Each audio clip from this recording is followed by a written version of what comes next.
पूर्णमिदं पूर्णात् पूर्णमुदच्यते पूर्णस्य पूर्णमादाय पूर्णमेवावशिष्यते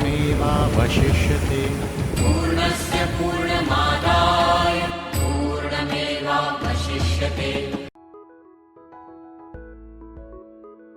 The Theosophical Society was established by Madam Helena Petrova Blavatsky, Colonel Henry Steele Olcott, and William Cohen Judge in the United States of America in 1875.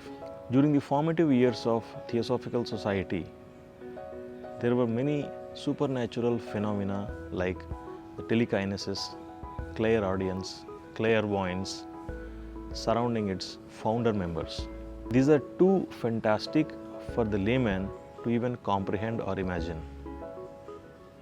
In fact, its founder members were even ridiculed and adversely criticized for having spoken about such superstitions or for having performed such phenomena.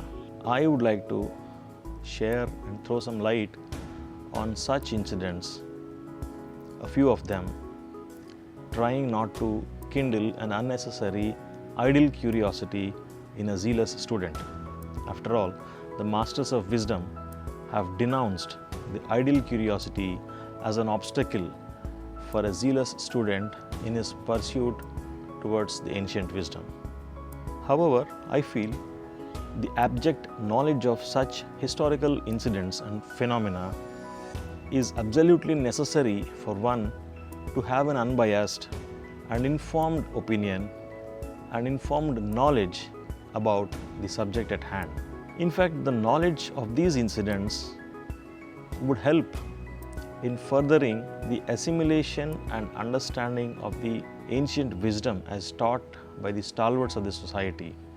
It also would throw light upon the intent and role of the formation of such a noble society. Madam Helena Petrova Blavatsky, fondly known as HPB, was born on the 12th of August 1931 in the erstwhile Russian Empire. The Theosophical Society was established by her in 1875. She could not live to see the unfortunate splits and controversies that infested the organization after her demise in 1891. HPB declared that since childhood she was guided in every aspect and incident of her life by an ascended master from the higher brotherhood whom she called Master Moria.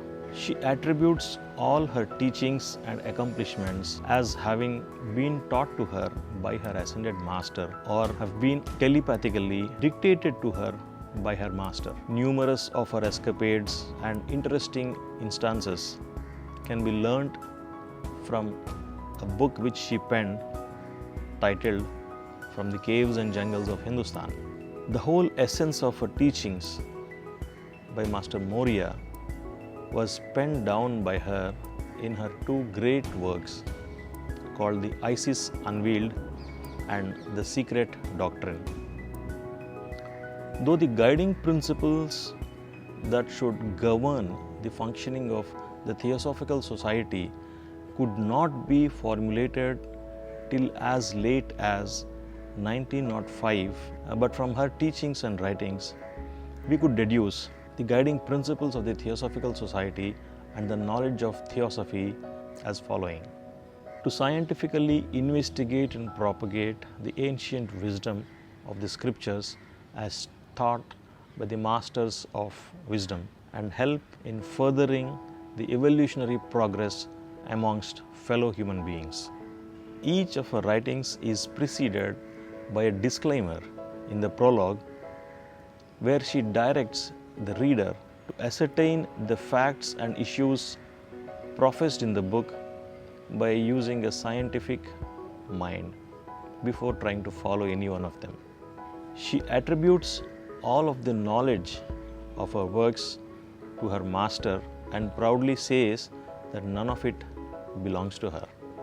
It is taught by the masters of divine wisdom that a student of yoga is expected to make himself fit by continuously practicing the yogic virtues. Only then he is allowed entry into the temple of divine wisdom. Divine wisdom is perceived by many individuals by virtue of their incessant, selfless service, study of scriptures, and practice of yogic virtues. However, the wisdom is so lofty that it is incomprehensible by any individual. In fact, the wisdom can be compared to the proverbial elephant and the blind man story. Theosophy takes the follower to a very lofty standpoint from where it integrates the various teachings of religions, thus presenting him with the wisdom of the complete elephant rather than the constituent parts as professed by the individual religion. The theosophical wisdom consists of the cosmogenesis, the anthropogenesis, meaning the process in which the cosmos has come into existence, and the evolution through which the human beings are where they stand today, and other intriguing aspects like the karma siddhanta, the law of birth and rebirth.